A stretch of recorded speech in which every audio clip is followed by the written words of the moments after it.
నమస్తే RGTV 7 news channel updates ఏంటో చూద్దాం.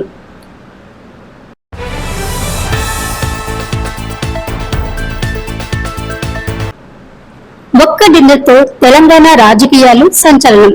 రేవంత్ రెడ్డి పెద్ద ప్లాన్ బయటపడింది. కొత్త కరోనా వేరియంట్ తీవ్ర ప్రభావం. దేశంలో కేసులు రికార్డు స్థాయికి చేరాయి. కేంద్రం గేమ్ చేంజర్ ప్రాజెక్టుతో ఏపీ సీమకు అభివృద్ధి విప్లవం. వాయుగుండ ముప్పు ఏపీపై పెరిగే సూచనలతో కలెక్టర్కు అత్యవసర హెచ్చరికలు. ఆర్కే బీచ్ నుంచి భీమి బీచ్ వరకు 5 లక్షల మందితో ఘన యోగా సంబరాలు. తెలంగాణ బీజేపీలో ఆగ్రహం.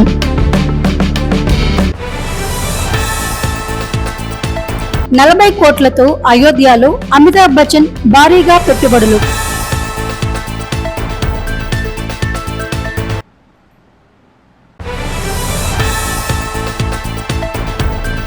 తెలంగాణ కాంగ్రెస్ లో ఒక ఆసక్తికర పరిణామం చోటు చేసుకుంది. ముఖ్యమంత్రి రేవంత్ రెడ్డి తన అధికార నివాసంలో మంత్రుల కోసం ప్రైవేట్ డిన్నర్ పార్టీ ఏర్పాటు చేశారు. మా ఇంటికి రండి, మా ఆతిథ్యాన్ని స్వీకరించండి, పసందైన విందుకు హాజరై మమ్మల్ని సంతోషపరచండి అంటూ ఆహ్వానించిన సీఎంను సదరు మంత్రులు నిరాకరించకుండా హాజరు అయ్యారు. మంత్రివర్గం సీఎం ఇంటికి చేరి విందులో పాల్గొంది. అయితే ఈ విందు సాధారణమైనదేనా, కేవలం క్యాజువల్ డిన్నరా, లేక ఏదైనా రాజకీయం దాగి ఉందా అనే చర్చ మొదలైంది. ఇటీవల కాలంగా తెలంగాణ కేబినెట్ విస్తరణపై ఊహాగానాలు కొనసాగుతూ ఉన్నాయి. ప్రతిసారి సీఎం ఢిల్లీకి వెళ్ళినప్పుడు విస్తరణపై చర్చలు జరుగుతున్నాయన్న వార్తలు వస్తున్నాయి. గతంలో దాదాపుగా మంత్రుల ఎంపిక పూర్తయిందని, త్వరలో ప్రకటన వస్తుందన్న సంకేతాలు వెలువడ్డాయి. కానీ ఆ ప్రకటన ఆలస్యం కావడంతో మళ్లీ విస్తరణ అంశం ఆగిపోయింది. ఈ పరిస్థితిలో ఈ డిన్నర్ పార్టీ నిర్వహించడంతో మళ్లీ కేబినెట్ విస్తరణ చర్చకు దారితీసింది. రేపు సీఎం రేవంత్ ఢిల్లీకి వెళ్లడం ఉండడంతో విందు ఆహ్వానం సడన్ గా రావడం గమనార్హం. ఈ సమావేశంలో ఏం చర్చించారో తెలియకపోయినా పలువురు నేతలు దాని మంత్రివర్గ విస్తరణకు ముందే విందు ఆనవాయితీగా ఇస్తున్నారు అని కాంగ్రెస్ అధినేత మల్లికార్జున ఖార్గే రేపు ఢిల్లీలోకి రానుండడంతో రేపే విస్తరణపై తుది నిర్ణయం వెలువడే అవకాశం ఉందని పార్టీ వర్గాలు చెబుతూ ఉన్నాయి. అయితే ఇప్పటికే చాలా మంది నేతలు మంత్రి పదవిపై ఆశలు పెట్టుకున్నారు. కొందరు పార్టీని ఒత్తిడిలోకి తేవడానికి వరుసగా ప్రయత్నాలు చేస్తూ వచ్చారు. వారందరూ ఈ డిన్నర్ మీటింగ్ పై ఆసక్తి ఉండగా తమ పేర్లు కేబినెట్ లిస్టులో ఉన్నాయా లేదా అనే ఉత్కంఠలో ఉన్నారు. మొత్తం మీద సీఎం రేవంత్ రెడ్డి ఇచ్చిన ఈ డిన్నర్ పార్టీపై ఒకవైపు ఆసక్తికి పెరగగా, మరోవైపు నేతల్లో ఉద్వేగం, ఉత్కంఠ తారాస్థాయికి చేరింది.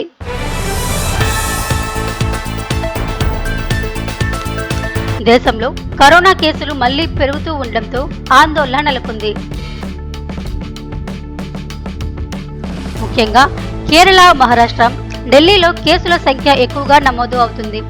కేంద్ర ఆరోగ్య శాఖ విడుదల చేసిన గణాంకాల ప్రకారం దేశంలో యాక్టివ్ కేసులు 1010కి చేరాయి. కొత్తగా NB1 8.1, L.7 అనే వేరియంట్లు గుర్తించినట్లు ఇండియన్ జీనోమిక్స్ కన్సార్టియం ప్రకటించింది. అయితే ఇవి తీవ్ర ప్రభావం చూపుతున్నాయని ఇప్పటి వరకు ఎలాంటి ఆధారాలు లభించలేదని తెలిపింది. వైద్య నిపుణులు మాట్లాడుతూ గత ఇన్ఫెక్షన్ను లేదా టీకాల వల్ల వచ్చిన రోగ నిరోధక శక్తి తగ్గడం, సీజనల్ ఫ్లూ వంటి వైరల్ ఇన్ఫెక్షన్లు పెరుగుతూ ఉండడం వల్ల కరోనా కేసులు పెరుగుతున్నట్లు అధికారులు తెలిపారు. అయితే వ్యాప్తి తక్కువగానే ఉన్న ప్రజలు అప్రమత్తంగా ఉండాలని కేంద్రం సూచించింది. ప్రస్తుతం దేశంలో 43% కేసులతో కేరళలో ముందంజలో ఉంది. అక్కడ ఇప్పటి వరకు 519 కేసులు, 3 మరణాలు నమోదయ్యాయి. మహారాష్ట్రలో 21% కేసులు ఉన్నాయి. ఈ నేపథ్యంలో కేరళ ఆరోగ్య శాఖ మంత్రి వీణా జార్జ్ అత్యవసర సమీక్ష నిర్వహించి అన్ని జిల్లాల్లో కరోనా టెస్టింగ్ వేగవంతం చేయాలని అధికారులకు ఆదేశాలు జారీ చేశారు.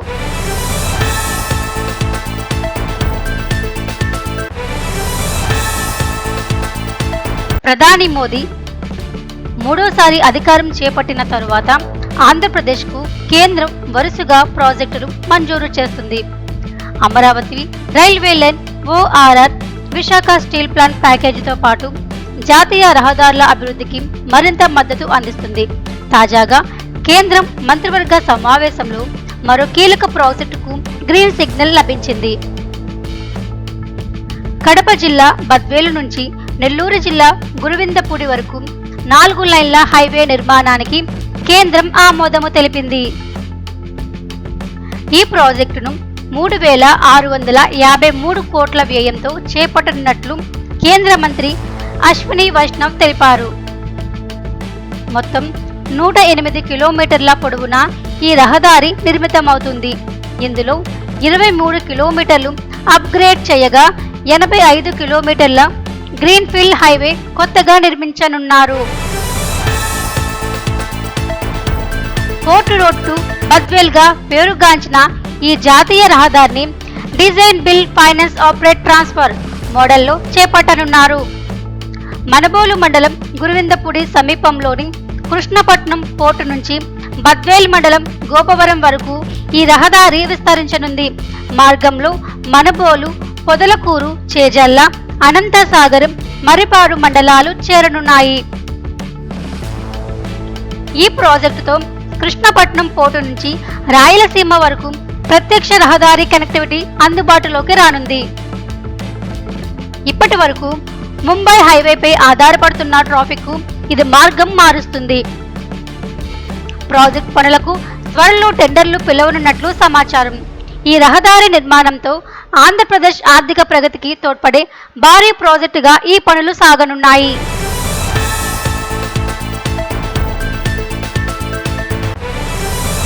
బంగాళాఖాతాన్ని తాకిన నైరుతి రుతుపవనాలు భారత్ దక్షిణ భాగంలో చురుగ్గా కదులుతున్నాయి. ఈ రుతుపవనాలు కేరళ, తమిళనాడు, కర్ణాటక తీర ప్రాంతాల్లో ఓ భారీ వర్షాలకు కారణమవుతున్నాయి. సోమవారం నాటికి రాయలసీమ ప్రాంతంలోనూ ఈ నైరుతి గాలులు ప్రవేశించగా ప్రస్తుతం వాటి వ్యాప్తి క్రమంగా పెరుగుతుంది. భారత వాతావరణ కేంద్రం తెలిపిన ప్రకారం బంగాళాఖాతంలో ఏర్పడిన ఉపరితల అల్పపీడనం బలపడింది. ఇది ఒడిశా తీరం వాయువ్య బంగాళాఖాతంలో 8 గంటల 30 నిమిషాల వరకు అల్పపీడనంగా మారింది.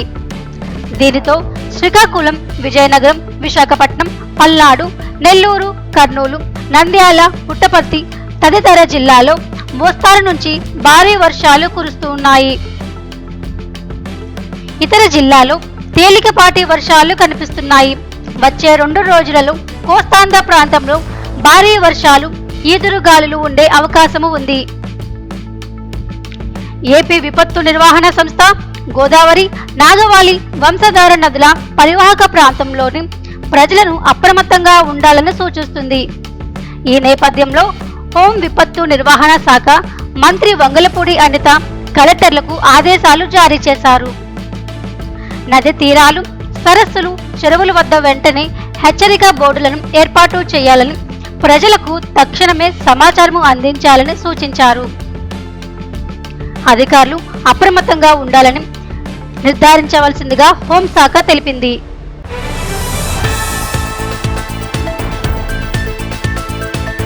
ఆంధ్రప్రదేశ్లో జూన్ 21న జరగనున్న అంతర్జాతీయ యోగా దినోత్సవ వేడుకలకు విశాఖపట్నం నగరం ఘన వేదికగా తయారవుతుంది. ఆర్కే బీచ్ నుంచి భీమిలి బీచ్ వరకు సుమారు 5 లక్షల మందిని కలిసి యోగా చేయించే భారీ కార్యక్రమాన్ని ప్రభుత్వం పెద్ద ఎత్తున ప్లాన్ చేసింది.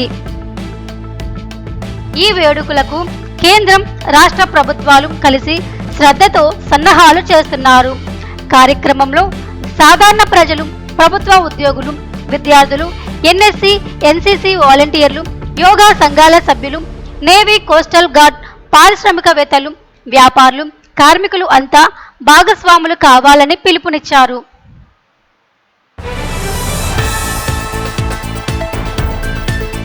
ఈ సందర్భంగా సీఎం చంద్రబాబు యోగా దినోత్సవం గురించి మాట్లాడుతూ ఆరోగ్యకరమైన జీవనానికి యోగా ఎంత ముఖ్యమో, అలసట వచ్చినప్పుడు కేవలం 5 నిమిషాలు మెడిటేషన్ చేస్తే ఎంత ఉపశమనం కలిగిస్తుందో వివరించారు. ప్రధాని నరేంద్ర మోదీ గారు యోగా ప్రపంచానికి పరిచయం చేసిన ఘనతను గుర్తు చేశారు. రాష్ట్ర వ్యాప్తంగా జూన్ 21న 2 కోట్ల మంది ఒక్కసారిగా యోగా చేయాలని, విద్యా సంస్థల్లో కూడా ప్రతిరోజు యోగా ప్రాక్టీస్ చేయడం కోసం ప్రణాళికలు రూపొందిస్తున్నామని సీఎం తెలిపారు. ట్రైనర్లు, మాస్టర్ ట్రైనర్లు శిక్షణ పొందుతూ అందరూ జాతీయ స్థాయిలో యోగాలో పాల్గొనాలని పిలుపునిచ్చారు. విశాఖలో జరిగిన కార్యక్రమంలో మొత్తం 127 కంపార్ట్మెంట్లను ఏర్పాటు చేసి ఒక్కో కంపార్ట్మెంట్లో 100 మందికి పైగా యోగా సాధన చేయనున్నారు.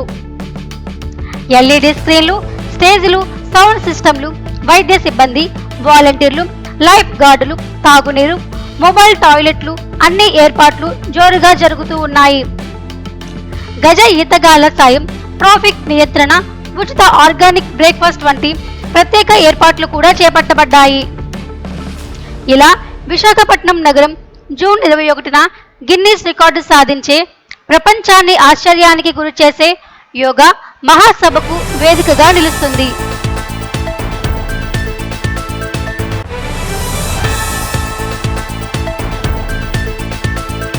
కిషన్ రెడ్డి దండయాత్ర, హద్దు మీరొద్దు, మాట జారొద్దు, నేతలకు కఠిన హెచ్చరికలు.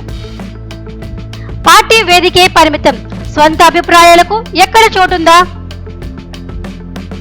కేంద్రంలో బీజేపీ నాయకుల భిన్న అభిప్రాయాలపై కిషన్ రెడ్డి క్లాస్. తెలంగాణ బీజేపీలో విభేదాల తీవ్రతరం. కాళేశ్వరం కమిషన్, కవితా లేఖ, కేటీఆర్ పై వ్యాఖ్యలపై పార్టీ లైన్ తప్పవద్దు, నిషేధాలు, గట్టి సీసా వంటి కట్టుబాట్లు.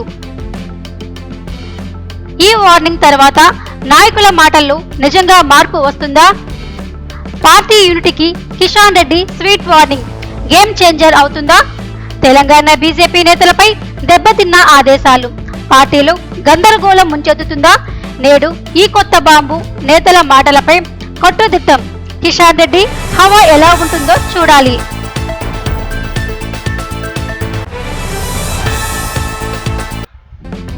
బాలీవుడ్ లెజెండ్ అమితాబ్ బచ్చన్ అయోధ్యలో భారీ పెట్టుబడులు పెడుతున్నారు. టెంపుల్ టౌన్ గా రూపొందిన ఈ నగరంలో ఆయన వరుసగా భూములు, అపార్ట్మెంట్లు కొనుగోలు చేస్తూ హాట్ టాపిక్ అయ్యారు. తాజాగా ఆయన 40 కోట్ల రూపాయల విలువైన 25,000 చదరపు అడుగుల ప్రీమియం భూమిని సొంతం చేసుకున్నారు. ఇది వరప్రదమైన సరయూ నది సమీపంలో ఉంది. అమితాబ్ బచ్చన్ ఇప్పటికే అయోధ్యలో పలు ఆస్తులు కొనుగోలు చేశారు. రామ మందిర పునర్నిర్మాణానికి ముందే ఆయన పేరుతో 4.5 కోట్ల విలువ గల 5,300 చదరపు అడుగుల ఫ్లాట్ కూడా రిజిస్టర్ అయింది. అదనంగా ఆయన తండ్రి హరివంశ్ రాయ్ బచ్చన్ పేరుతో ఏర్పాట్లు చేసిన ట్రస్ట్ కింద 54,000 చదరపు అడుగుల మరో ఫ్లాట్ కూడా ఉంది. పెద్ద మెమోరియల్ ఏర్పాటుకు ఆయన ఆలోచిస్తున్నట్టు సమాచారం. 2023లో అమితాబ్ మరియు కుమార్ అభిషేక్ బచ్చన్ కలిసి 25 కోట్ల విలువైన 10 అపార్ట్మెంట్లు కొనుగోలు చేయడం వార్తల్లోకి వచ్చింది. సతీమణి జయా బచ్చన్ గత ఏడాది రాజ్యసభలో ఆస్తుల వివరాలు వెల్లడించడం ద్వారా ఈ భూమి, అపార్ట్మెంట్ వివరాలు బయటపడిన సంగతి తెలిసిందే. రామ మందిర పునర్నిర్మాణంతో అయోధ్యలో high end real estate market శరవేగంగా అభివృద్ధి చెందుతుంది. ఆలయ పరిసర ప్రాంతాలు ప్రీమియం విలువలకు చేరగా ప్రముఖులు, వ్యాపారులు ఆసక్తితో పెట్టుబడులు పెడుతున్నారు. అమితాబ్ బచ్చన్ ఈ పెట్టుబడులతో అయోధ్య రియల్ ఎస్టేట్ రంగంలో స్పెషల్ అట్రాక్షన్ గా